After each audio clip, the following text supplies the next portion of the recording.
right, ladies and gentlemen, my next guest is Jack. He's back. He's a well of knowledge as far as psychedelics and just what to do with them, and how to properly use them, why they're legal, which ones are legal, which ones are not. We're just gonna learn a little more about that. Hmm. So, so why are psychedelics illegal, bro? Why? What do you think? Terence McKenna has a lot of wisdom to bestow on this subject, and I think it's because they they make you question society. And there's people in power right now that I feel. Go on, is that better? Yeah. Okay, perfect. Yeah, thank you. It is. I feel like society is set up in a way that benefits a very small group of people, and those people profit from keeping society that way. And I think personally that psychedelics may dissolve those ideologies. They may make people question why things are the way they are. You mean like people have a mortgage, they're working their ass off because they think 20 years from now things are going to get better, they're going to be established, they're truly successful in the eyes of others, and then you take some DMT or you have a mushroom trip, and then you see behind the veil, or it kind of like melts all the social norms, and you're like, why the fuck? Like, I'm already happy. I could be happy now. Why do I need to wait 20 years? Mm. And that way you're giving your power away from someone else, and you stop that. Mm. Well, like it's like Buddha says, is that the idea of enlightenment is to reduce suffering, to non-suffer.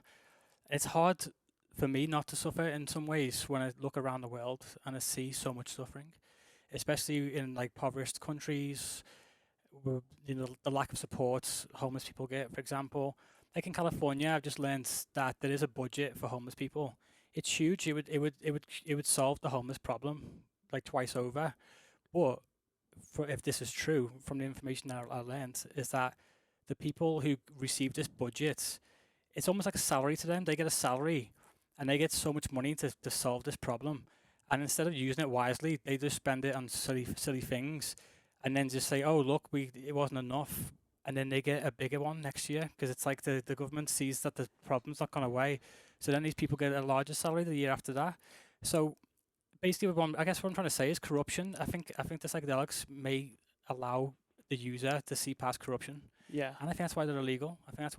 Or partly, I think they're a threat. I think they're a major threat. Yeah, I think so too. Because here's the thing: you could give people antidepressant medications, Hmm. and you keep them hooked, dude, for years Hmm. and years, and That's really doesn't solve the expensive. but it doesn't solve the problem. Mm. Like I've watched documentaries and just read about like people doing LSD in a controlled environment with a doctor. Mhm. After one trial, boom, it's cured. Like people with PTSD, people that can't close their eyes and meditate and do certain things. I used to be against psychedelics, bro, Mhm. completely. Mhm. I mean, for recreational purposes, I'm still kind of on the fence about it. But for people that really, really need it, brother, like I said, like, oh, you're lazy, you're not meditating, but some people just can't do it. They really can't, bro. Absolutely. They close their eyes, they see the person that raped them when they were a kid. Mm. They constantly see that trauma, and then like I don't know, they do like I don't know, bag of mushrooms, Mhm. or they do like LSD or peyote, and poof. And you see, that's how it's supposed to work. Apparently, the science behind it is that when you remember a memory, you're not actually remembering the actual memory itself. You're remembering the last time you thought about it. So when you think of any memory you have, you're not actually remembering the actual event itself. You're actually remembering the last time you remembered it. That's how we keep things in our memory. It's because we have to keep on reliving it to keep it there. That's why we forget things, because it's irrelevant. It's not important. You can't remember what you were doing 4 years ago on this day because it's not that important. No, it's But if it not. was a big deal and it was like a really big deal, you probably would remember it because you've been thinking about it a lot. You've been making sure it stays in your consciousness. So how the psychedelics are supposed to work is that it puts you in an environment where you make peace with the memory. So you're still going to have it, but then you're going to remember the last time you thought about it, which was under the influence of psychedelics, for example, and then be a bit more at peace because you're going to feel when you remember this traumatic event under the influence, you may be able to see it from a different perspective without the ego, and maybe even add spiritual value or significance to the event. And I'm not saying that we should just sugarcoat things or pretend things didn't happen, but if it helps the user move on and live a more peaceful life with less suffering, then I think that's fantastic, and I think why not? That reminds me of Abigail. Have you Mm. heard about that? Oh, yeah. So that's like the African bush for people that are like really, really, really hooked on drugs like opioids or like crack. Mm. Apparently, that drug is not fun, bro. Abigail is like not 72. It's a 36-hour trip where Mm. you're like purging, throwing up, shitting yourself. So it's not a fun drug. It's one of the very few I've not tried. If I'm Yeah. honest, yeah. Well, I mean, because it's not fun, dude. It's not fun. Like I Mm. don't hear people doing ayahuasca for fun. I would try it because it's supposed to be really good for addictions. It's not just crack and heroin that it can help with. It can be all kinds of addictions. It can be video games, pornography, But it's illegal in junk the U.S. food. That's the thing, dude. That's Because it cures you. There's a cures. 50 to 70% chance of you doing it just one time, and boom, dude, you get off of it. Mm. One of our friends, Yep. yeah, which we shall not It's- name, it's tried it. definitely helped them, hasn't it? Yeah, it's definitely helped them. Definitely. So yeah, so what you're saying is that they're creating customers, not cures. Is that what you're saying? Yeah, with the bro. pharmaceutical Yeah. industry. Well, because I worked with the pharmaceutical companies all day, bro. I Same. see it. Same. Not quite animal. Well, not human, but I worked in an animal hospital, and that was enough for me. I had to quit after 2 years because I seen things and understood things in a way that maybe other people wasn't seeing or understanding. I didn't feel right about working there after a certain amount of time. I felt like we were just kind of trying to make money Well, rather than help these animals, and that made me really sad because I love animals, and that's why I got into the industry to start with. But yeah, after seeing some of the things that was going down and how they were just pushing vaccines, even though I had a client call up saying, "Oh, I've just got a notification that my dog needs vaccinating again," but I only just brought him in 3 weeks ago for a vaccination. Aren't they every 3 months? I was like, "Let me hold the line. Let me speak to the doctor," and the doctor was like, yeah, she's old. Just bring her in anyway. Just bring her in. You get the dog. She just tell her that it's probably best if she gets them done again. Now I'm going back on the phone and having to put in a position now where I don't feel right about this. I don't feel like it's a really good call to make. I don't think this dog needs another vaccination within 3 weeks. So it puts me in a situation where I just don't feel good about myself. I don't feel good about the work I'm doing, and I had to quit. It's sad. that's good. At least you have morals. Mm. A lot of people would have just done it, which It's I don't tough. agree with. So, yeah, I mean, we both agree that psychedelics are kind of banned. They're class 1 drugs, bro. Like ayahuasca, Abigail. If you get caught with that stuff, you're going to jail. So why do you think that is? Because Same reasons. it's a cure, bro. Like you can't make money off of someone for years and years if you cure 'em. So you think it's a threat to the pharmaceutical industry? You It's think a big they threat, would bro. lose a lot of money if these things were more mainstream? 100%, bro. I mean, they are becoming more mainstream. People are flying to Peru to do ayahuasca all day long. I'm sure some people fly out here too with that stuff. How do you feel about the fake shaman stuff? Because a lot of people are making money on that now, aren't they? So they fly Bro, to they Peru, are. and now you're hearing horror stories of girls getting raped and stuff like that. But I've been hearing By that these year fake for years, bro. shamans and I've been stuff. hearing that for years. And for It's- real shamans. I guess it comes with another big problem that we just had that we're just right the elephant in the room. It's just greed, isn't it? Yeah, it's a lot greed, of greed everywhere. power. Power. I've actually had an episode with a real shaman about this. Mm. And he's all like, because they're human, bro. Mm. Because a lot of people start off as shamans Mhm. or like practitioners or healers, and something happens where maybe they help a couple people. They Mhm. start off in the right place, but once they do, they get a spiritual ego. Like your friend. I had a huge situation happen with that, and that was very tough on me. That was very difficult. Again, as well, I just had an experience with this. Is when you can perceive people a certain way, like on Instagram, they can be posting all this great information, right? And it's Yeah. really self-help. It's really powerful, motivating words, and you hold people to an expectation, to an idea. Then you meet these people in real life, and you can disappoint somehow, Big time, which bro. is sad. I mean, that's on me too, because I shouldn't really have unrealistic expectations. Hold people to such standards. But when I've been following this person for such a long time, and they seem like they're all about love and giving and peace, and and then you meet them and they're kind of obnoxious and kind of rude Well, and disrespectful. have you heard the saying, It's hard. never meet your heroes? Yeah, That's probably it, bro. Yeah, That you never know. meet your heroes. Like my hero would probably be like, I don't know, like maybe like Joe Dispenza. Mhm. If I ever met him and I saw him doing coke, bro, my heart would break, Mm. Or like some other spiritual person, like, or maybe like actually my hero is really like a single mom that works like 3 jobs Mm. and has 2 kids that she has to support. So that's like my hero, bro. Like I wouldn't do that shit. Gotcha. Oh. I got some good advice. It was enjoy the message, not the messenger. Yeah. And I think that's good. We do hold people to impossible standards. I know, not to bring this up because it's a trigger, but Andrew Tate, he's all over the internet right now. Yeah. And a lot of people are just hating on him.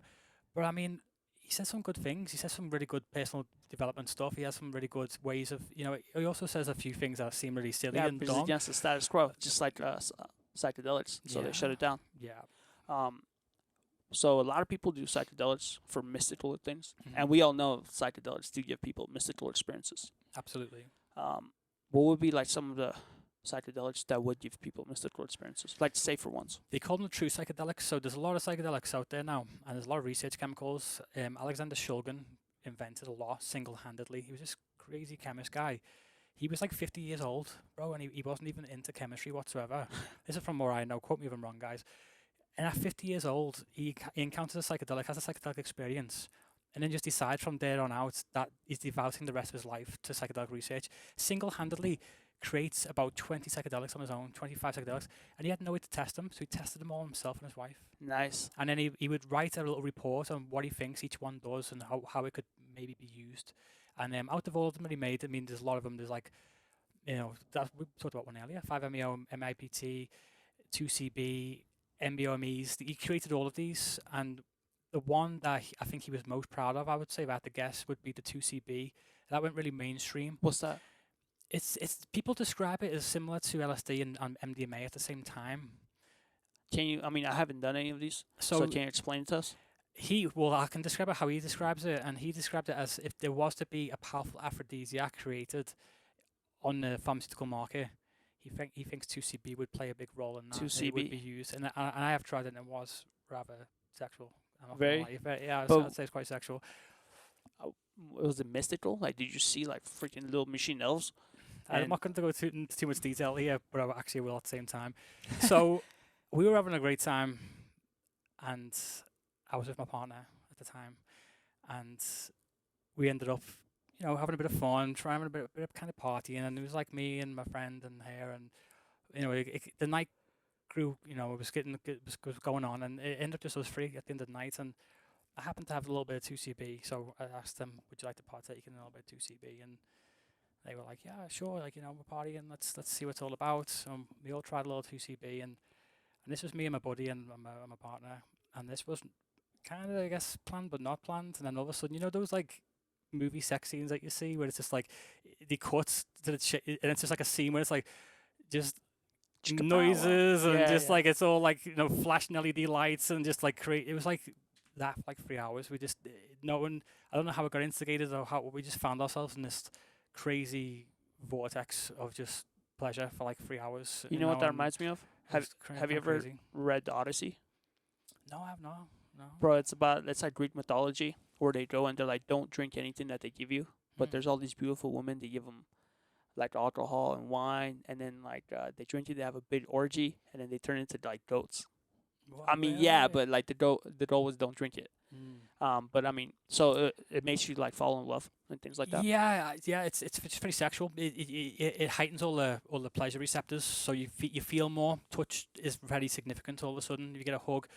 You feel hugs anyway. We all love hugs, but it takes it to a whole new level. So you can imagine that's why it makes it so sexual, because touch becomes so powerful. What about like psychedelics that like just completely give you a mystical experience, dude? Like Yeah, something like I'd say the true psychedelic. So you got your LSDs, your psilocybin mushrooms, your DMT, and your peyote. peyote. And well, mescaline, I should say, because San Pedro is also can be used. A lot of people don't know that San Pedro can be purchased at like Big Lots and stuff like that, Really? and like in the hardware stores. San Pedro's the cactus. Yeah, it's a huge cactus. Peyotes, there's a lot smaller, usually because they can live a long time, but people don't usually have old ones; they have young ones, and Right, because it's There's- 30 years old, right? Peyote. that's and so a lot of people usually have like 3 or 4 year old peyotes, and Mhm. because they're impatient or they haven't got the time to wait too long, and that's why the Native Americans, they worship the older ones. They're very sacred. If you have a 25-year-old peyote, it's a big deal to give. That's a very powerful sacrament to be offering people, because obviously it's the time it took for that peyote to mature. But the San Pedro, yeah, you can pretty much buy them at hardware stores, and which blows my mind. I'm not sure what the legality is there. I think it's legal to purchase as a plant, grow as a plant. Maybe not so legal to extract the mescaline from it Yeah. and take it. But it just blows my mind. I mean, I'm drinking tea here, aren't we? I'm enjoying this tea. I just want to see some of these plants just be as legal as the tea in this cup. I don't see why we can't explore our own consciousness and Because you're freeing people. how did I get to this? And this is what baffles me. This, you want to go deep on something, is Sure. that they're not just illegal in one little country, by accident, like a fluke, like, if did you hear that, like, this random country they're illegal there? It's almost around the entire world. It's where how did this happen? That tells me that an entity, whether it's a group, a person, an organization, has deliberately went round the entire world to ensure that these medicines are very difficult to obtain. And that's trippy to me, because you'd think that if it would just be America, maybe America just kind of didn't get the memo, or something went wrong there, it was a bit of a mistake, which is that could happen, right? You'd see the probability of that. I'm a logical person. Maybe one country in the entire world might forbid them for religious purposes. Maybe it goes against Christianity. I don't know. I could forgive that because that's just a one-off. But for the entire world to all agree that these things have no medical use and they're more dangerous than meth and heroin. That's very peculiar. And I'm not a big believer in coincidences. Yeah, me neither. But you said something about being more dangerous. I feel like some of these substances, like ayahuasca or peyote, they're not really addictive. Like, actually, quite the opposite, aren't they? yeah, bro. Because I've never done any of these stuff, but I've heard from different people because I've been around them. They're like, dude, it felt like shit to be drinking let's just not peyote, like ayahuasca, and they're like throwing up for 12 hours, dude, and shitting themselves. And That's Ibogaine too. That's not, yeah, Ibogaine is 36 hours, dude, 3 times worse. Like, it's not something you would do. Hey, guys, what are you up to today? Let's just do some ayahuasca and throw up. some casual ayahuasca and chill. I don't. I don't think so. No. But some of these things that are very addictive, I think alcohol is probably one of the worst ones, bro. Very addictive, isn't it? It's very Yeah. destructive. You And know it's what's- glorified. It's worshipped. Yeah, it is, bro. Yeah. I think the worst one is sugar. Yeah. Like, that's like the biggest crack in the world, bro. It's kind of just like cocaine, isn't it? Basically. Yeah, bro. But it's in everything. They give it to the little kids. Like, here's some sugar. I know. You go to the grocery store and someone gave me some good advice. He said, walk through the fruit and veg section, the produce aisles. He said, then get out because everything else is just sugar, corn, and wheat. And if you think about it, like all those aisles of all those products, Yeah. it's all just corn and wheat, isn't it? Or something, Yeah, or mainly, soy, or something like that. There's not. Yeah. It's not much. There's not much of value anywhere else in the aisles. It's very Nah, rare you not get really, something of brother. value, which is. I mean, obviously. I get some toilet paper on the way, but, yeah, probably made from corn too. Yeah, I mean, yeah, whatever. Well, last time we talked, I asked you what's some advice you could give, and you said just you don't have to really do this stuff. And you also said if you do it, don't feel like you should be pressured into it. You should do it when you're ready. Yeah. Can we touch on that a little more? Yeah, I think that's really important, and I think that's because of the legality situation that we're currently in. Now, we had places with professionals that could handle this and were trained, and Yeah, but we they're had like most medical shamans. doctors, right? Yeah, see, I would recommend it more to people because I'd feel more confident that they're going to get a good experience. They're going to get the love and the healing and the support that is necessary that goes with this type of experience. But we're not. We're kind of rogues here. We're kind of this Wild West. You're going to do it. You kind of have to do it. You kind of have to do it under darkness, don't you? Kind of have to be sneaky about it because it's because of legal status. So what comes with that is the dangers. So we have dangers of where we're getting it from. Was it safe? Was it mixed of anything? Was it cut of anything? These are potential dangers right off the bat. So test your medicines always. How? You can get test strips for online really easy. You can get all different types of. Wait, you could get a test strip for doing LSD? Yeah. Like, let me see how pure this is. Yeah. Really? Yeah, I think one of the websites is well known as a Dance Safe. That's more like appeals like ravers and stuff like that. But you can test things like you can test for fentanyl, you can test for purity, you can test. So it's kind of like a pH test a little bit. You kind of like get a tiny bit of your medicine, you drop it on these, with this liquid. It'll give you a color, and then the color will indicate what it is, and then so then at least that's the first step. Just knowing you've got what, because this is what bugs me. This really bugs me when somebody has a really bad flavor in their mouth. They tell me how terrible LSD is, or they tell me how terrible any MDMA is, for example. But first off, did you do LSD or did you do MDMA? Because we have to cross that barrier first. There's a good chance you didn't. You did a poll. This is true. Statistically, they tested about 100 different samples of supposedly MDMA, or Molly is the street name.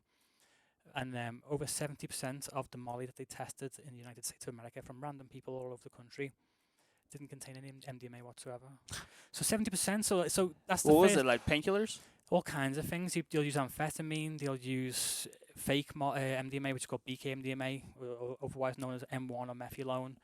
They'll use whatever they can get their hands on because these dealers want to try and they're making money, and there's no regulation. So if we, at least we had regulation, we would know, there's someone accountable. You could sue them, for example. There's no one accountable. There's no, what are you going to tell the police? You didn't get sold the correct Molly. That there's nothing you And can like, do. So all you can do is test it. That's all you really can do.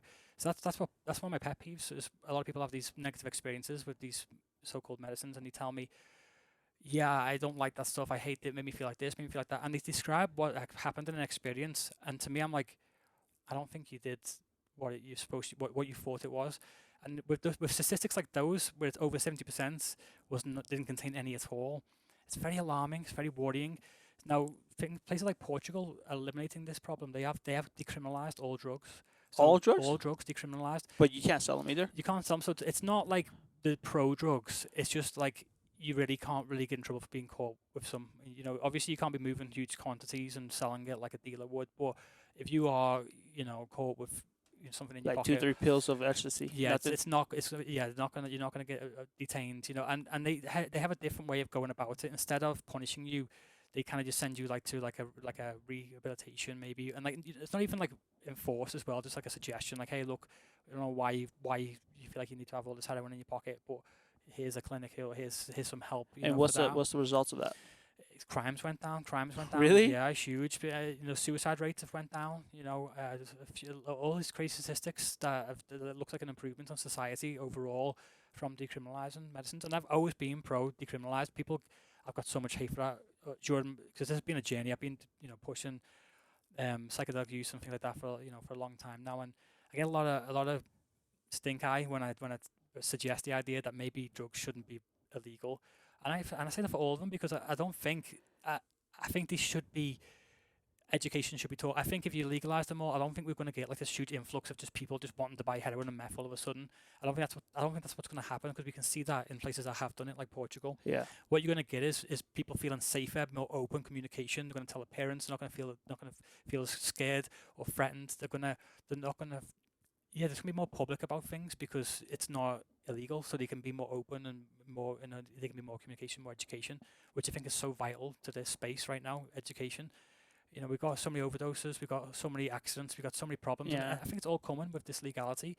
People taking fentanyl's getting caught all the time with things. Now, a lot of the overdoses we're seeing, it doesn't matter what drug it is, the dealers are handling fentanyl with one hand, they're handling other medicines with other hands, they're cross-contaminating.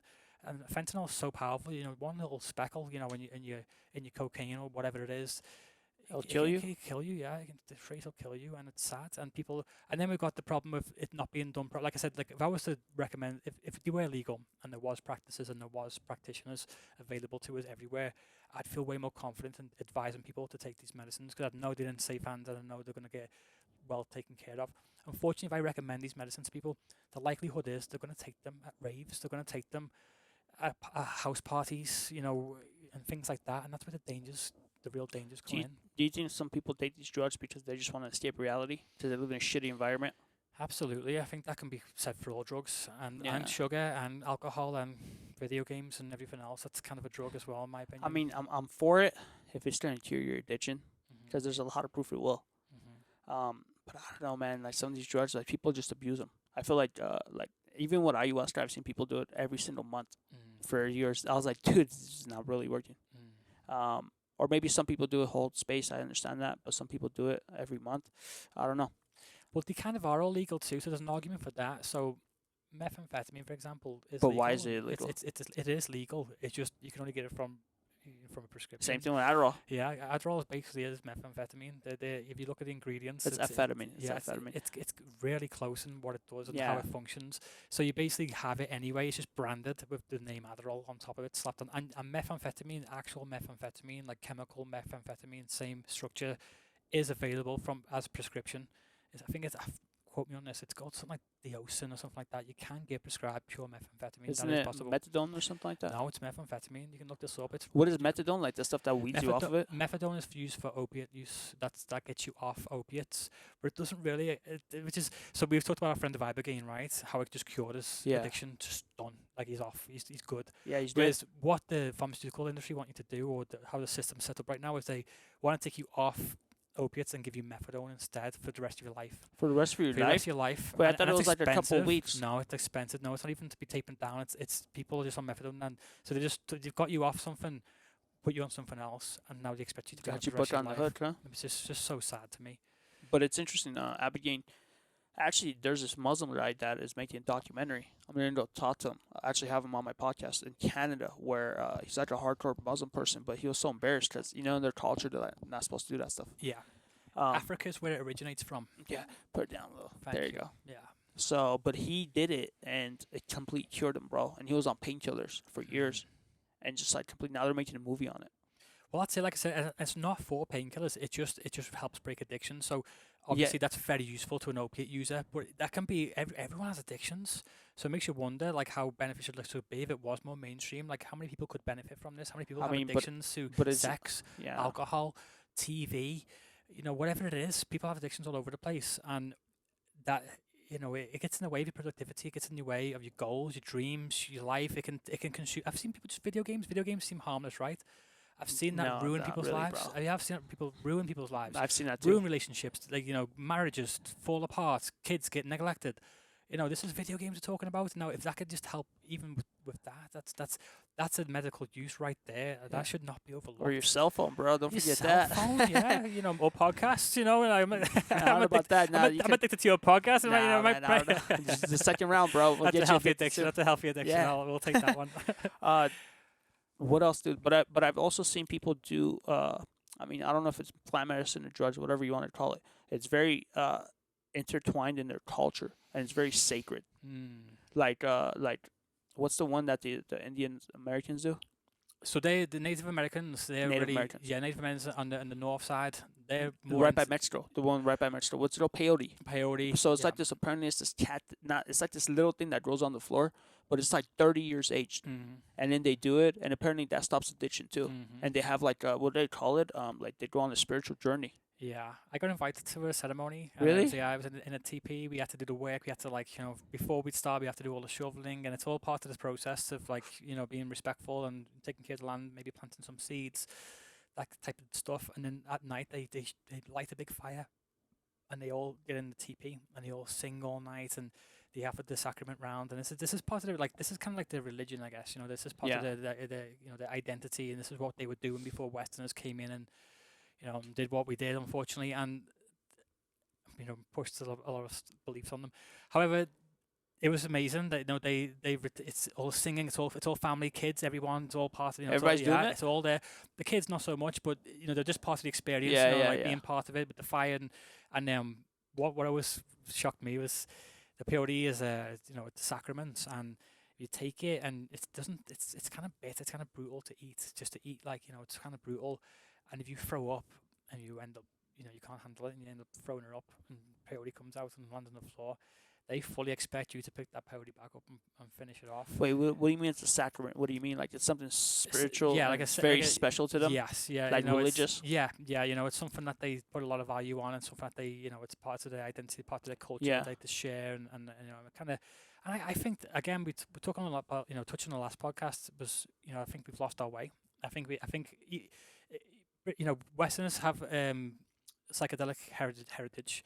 We used to use our mushroom. There's cave arts. There's all these things that are inspired by mushrooms.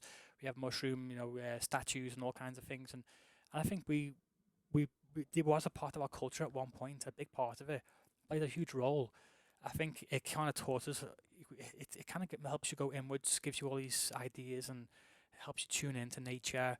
I believe we used to hunt on it too. We used to take small amounts of psilocybin and stuff like that, and keen our senses. You could hear a deer. They do that now, bro. Yeah, you could hear. Computer programmers do that now. It's called microdosing. Yeah, you can hear a deer drinking water, from a mile away, and you would know that's the direction we're hunting in today. Ooh. All these things, and then you could even be more stealthy because you tune in and you're aware of things, and so I feel like they were a big part of our of our ancestry, and now it's just not, just like that, it's just gone, just like wiped off. And that's where part of all these wars were happening, all these wars in South America, like the Spanish conquest coming in and just destroying anything that was indigenous to them, anything that was any value that these psychedelic medicines had, any culture that was psychedelic related, just got wiped off the map and replaced with Christianity, and and that's because I don't know how evil the intention was.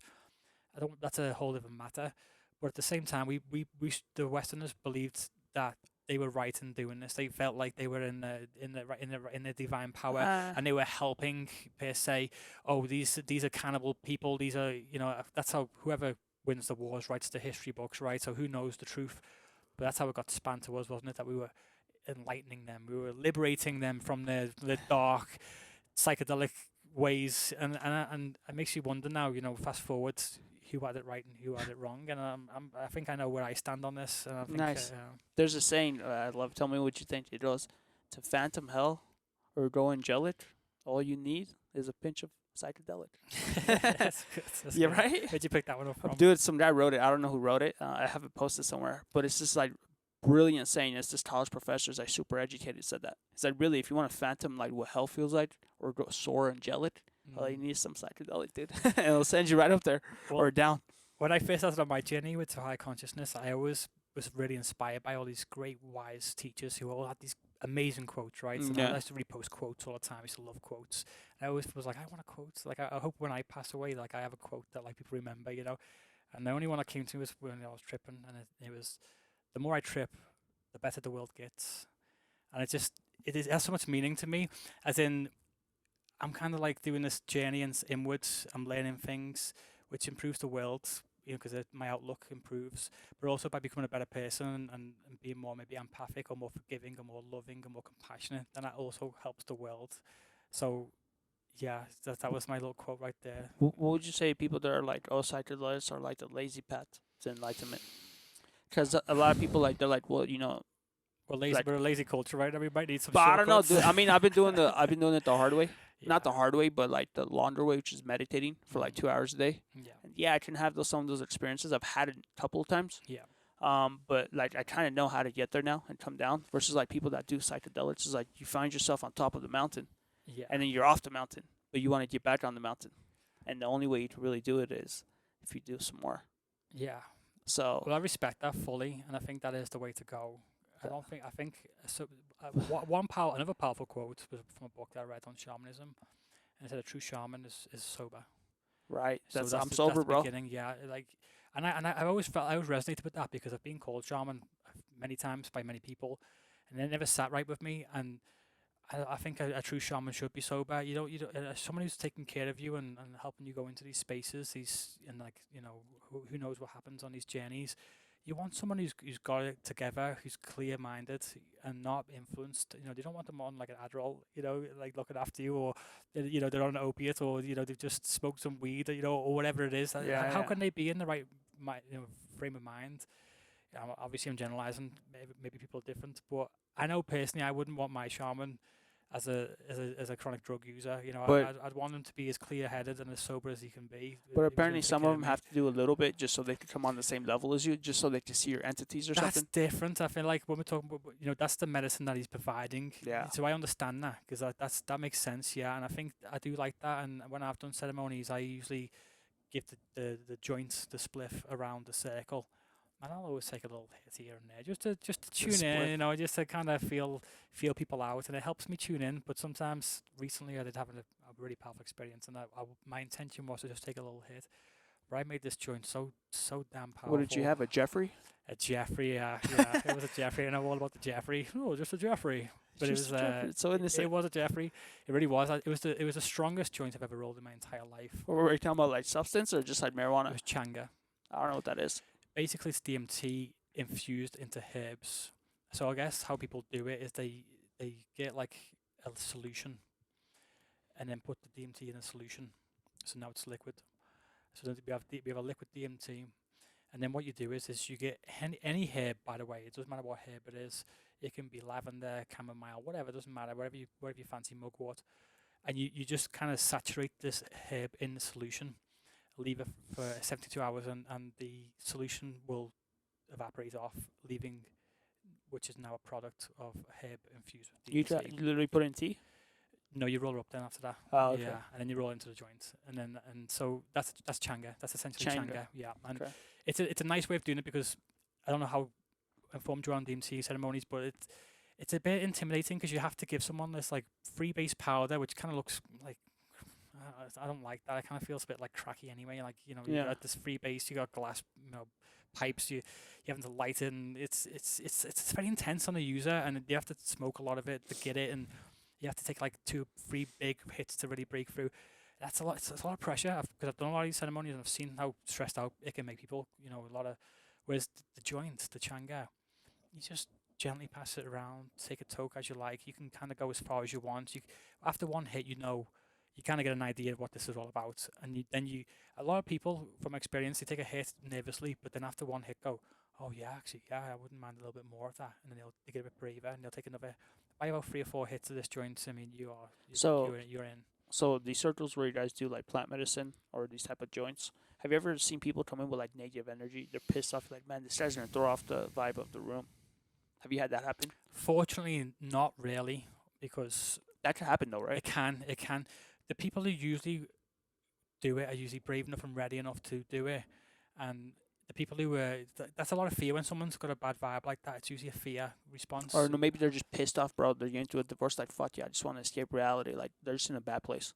Yeah, the closest I've got was maybe seeing somebody kind of. I didn't sit right with me, but I've seen a couple of people get peer pressured into it, Yeah. and that doesn't really usually go so well. If you were This- hosting it, would you be yeah. totally against that? Yeah, totally. I don't like seeing peer pressure. My methods are I'd say they're rather feminine. If I'm honest, I'll be honest.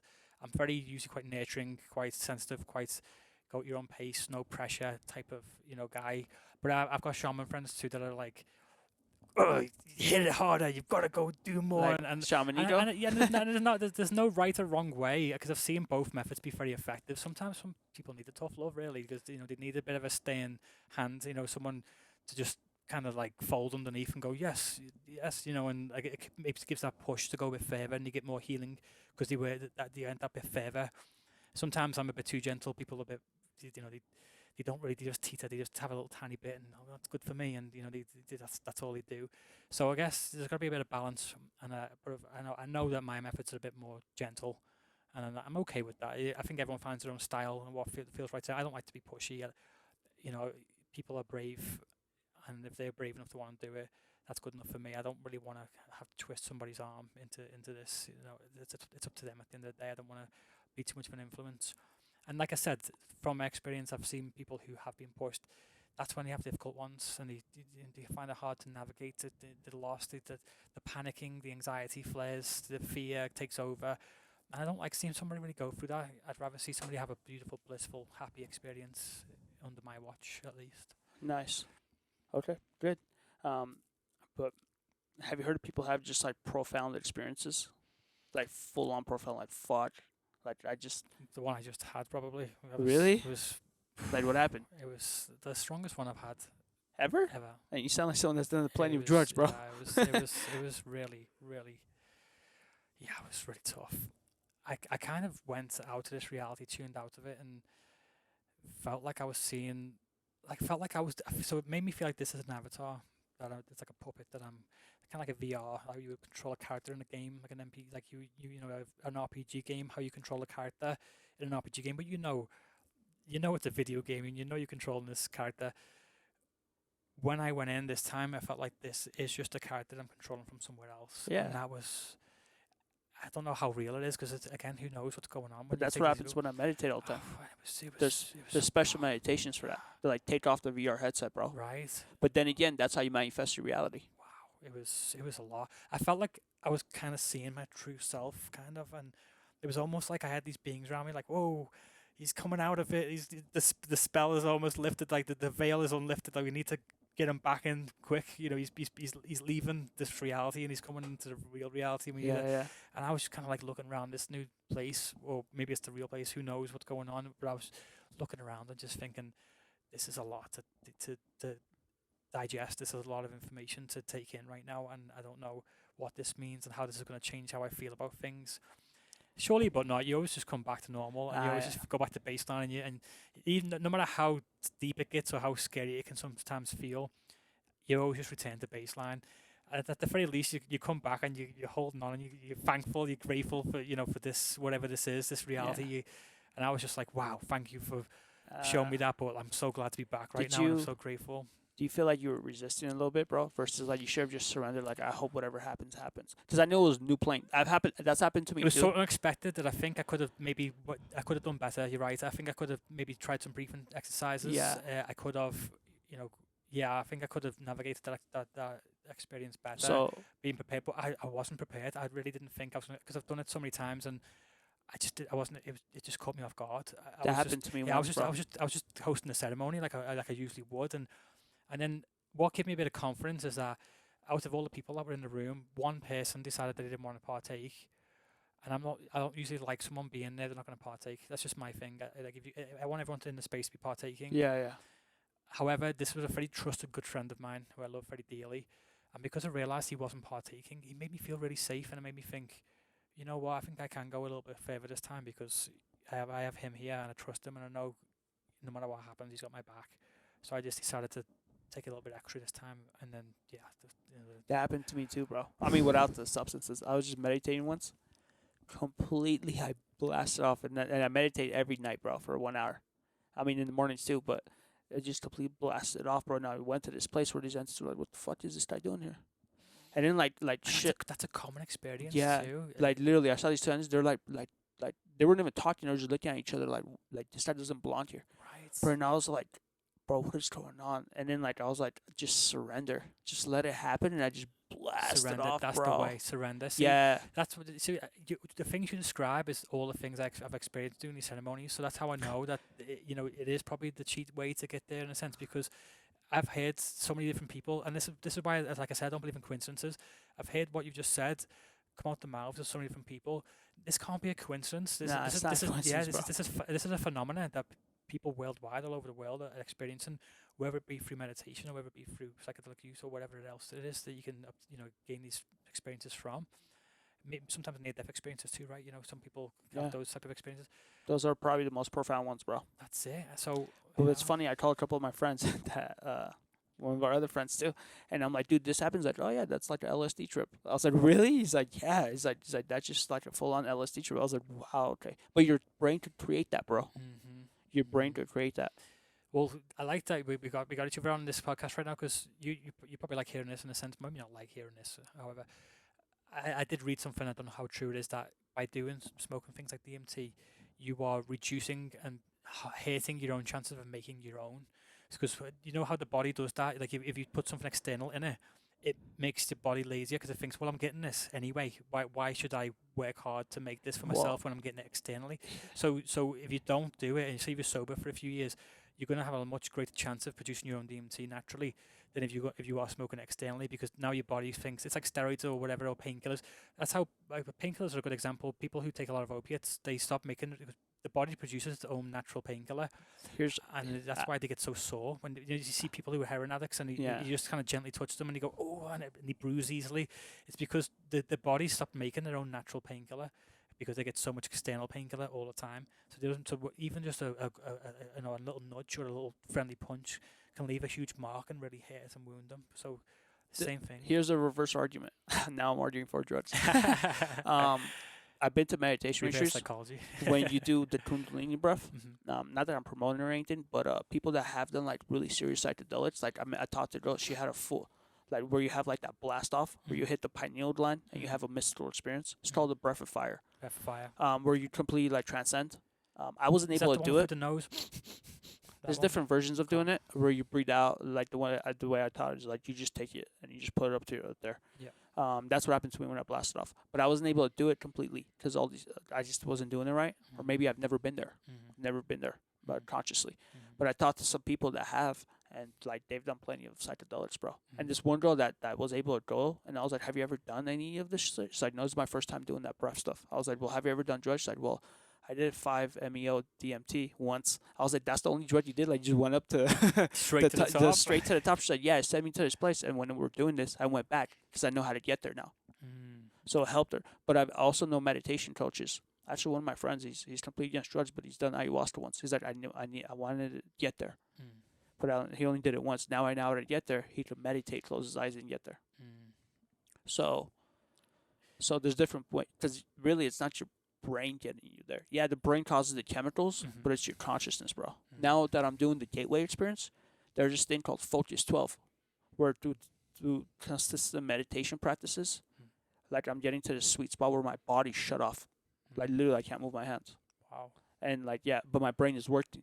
And then they're like, okay, go up to Focus 12. Focus 12 is your higher self. Mm. And now that I'm there, bro, I'm like in this fucking magical place. But literally, within 10 minutes, I can get there. So is this reality feeling less and less significant to you every day the closer you It's are? just Getting- different, bro. Yeah. People have told me like, people are trying to escape this reality, but they're like, you've been put into this 3D reality.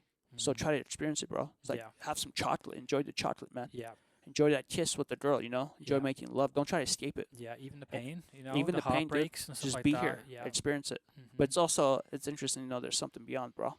And it's right in front of my eyes. It seems to be the case, doesn't it? And that's all I've got from it. Now I can't say anything absolutely. All I can say is that it's made me feel like there is more to life Way than more, this, bro. and that's profound in itself to feel There's that way way. more, It bro. does make you see things differently. It does make you perceive things differently, and the oneness is something that's what I've got from all of this. The Yeah, we oneness. are all It connected, feels bro. like what you think about does come true. Your mindset and your thoughts do play a huge role in how your reality plays out. Your attitudes, all these things I'm learning. It seems it seems very evident to me now that that's how it is, and things are all connected. Yeah, like the oneness does seem very real. I do feel like everyone is a version of me, and we're all like brothers and sisters in a sense, and all the animals and all life itself is just a reflection of my mind in a sense. Yeah. And But some people try to escape it, bro, with drugs. But there's a saying, wherever you go, there you are. yeah. Well, there you are, bro. You're not going to escape yourself. You Mhm. can lie to yourself. You can run as hard as you can. Well, Alan Watts talks about that, doesn't he? His with all his wisdom, he kind of boils it all down to life is a divine game of hide and seek. So it's kind of like remembering and then forgetting and then remembering and forgetting. We kind of do it on purpose. So it's almost like a divine game we play with ourselves, like peekaboo. So you kind of realize you're everything, which is really powerful. But then it's a lonely experience because you feel kind of alone. If there's no one else but you and you are everything and there's nothing else, there's just you. That's a lonely thing. So then we play this divine game of like, oh, I'm little me and I'm got all these problems and I'm so insignificant and I'm such a small little speck on a huge universe and all these other life forms are around me and I'm just who am I? I'm nobody. And it's like we play that for a while and that gets boring. So then we go back to playing like I am the creator, I am God, I am everything, I am everything. But once that gets a bit stale, we kind of go back to the little poor me again, and it's going backwards and forwards, hide and seek. It's how he describes things, Yeah. and I can relate to that personally. I do feel like I do go teeter in and out. Sometimes I'm very extreme. I might be like hardcore sober, doing everything I can, being very strict, very disciplined in all areas of my life. And then all of a sudden I just fall off and See, just that's start why I don't like psychedelics, eat bro. fast food, do this, do that, party, go to raves, play all the video games I want, and then once that gets saturated and I get to a point where I'm like, I can't do this anymore. Like this is getting out of Yeah. control. Then I go back to like this like disciplined me, working out, eating good, doing all the things I feel like I should do, but then that gets too boring too because it's like I miss things. I miss just kicking it and relaxing and maybe staying in bed all day with my girlfriend and just eating Cheetos and watching anime. So I it's like these two different worlds that I kind of go in and out of, and I don't know what the real answer is and what the real cure is for true peace and happiness. If I knew it myself, I'd give the secrets away. But I can relate to those words. That's all I can say is that it works for me, and I do go in and out of different ego deaths, I guess. Being different people. And Cool. I don't really have that, but yeah, I mean, it's each their own. But I had all that stuff, but I just like let it go. Now I'm just trying to become better and better. See, I respect that. Yeah, I totally. But I'm respect having that, like yeah. little doses. But I've told people like, dude, I can't have the Kundalini breath. And I used to tell people because I used to see people have full-on mystical experiences, no substances, no whatever, no substances, no drugs, no plant medicine, just full-on, bro. They just hit the pineal gland. They open up it's a transducer, and then you just have. And I'm like, oh, dude, I want to have that. And then someone explained to me like, bro, you're doing it the safest way, like little bit. A lot of times, like these people that have these full-blown experiences, then they have the dark night of the soul. Yeah. Imagine they see all these too entities much that. at once, almost. Yeah, imagine yeah. they're like Mormon, and then Mhm. now they see all these entities, and then Mhm. they like go tell their like the pastor or something like, I saw all this stuff, and they're like, what the hell? All this guy in the loony bill. Absolutely. And I've seen people go crazy actually a little bit. Yeah? Yeah. From doing too much too Yeah. fast. And that's just and it makes a lot of sense. You would never tell someone to go to gym and you wouldn't tell them to bench press. 300 Yeah, pounds? Yeah. on the first day, if anyone's seen someone recommending that, you would say, "What are you doing, you absolute psychopath? Like that's cruel. Don't you're gonna kill the person by doing that." And some people do. Some people who maybe, I don't know what their intention are. Maybe they're just uneducated.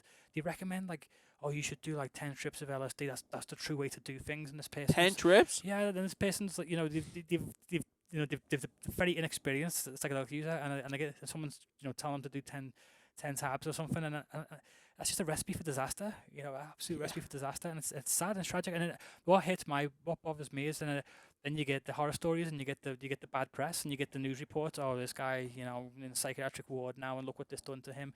But that's because the legality and the lack of education and the lack of professionalism that goes with this. We need more education. We need more professionals. We need more wisdom. We need wiser. We need the white shaman really, because we've had. We have the shamans all around the world, all the native and indigenous, all that's been passed down from generation to generation. It's still very alive. That culture's still very alive in South America, in Africa.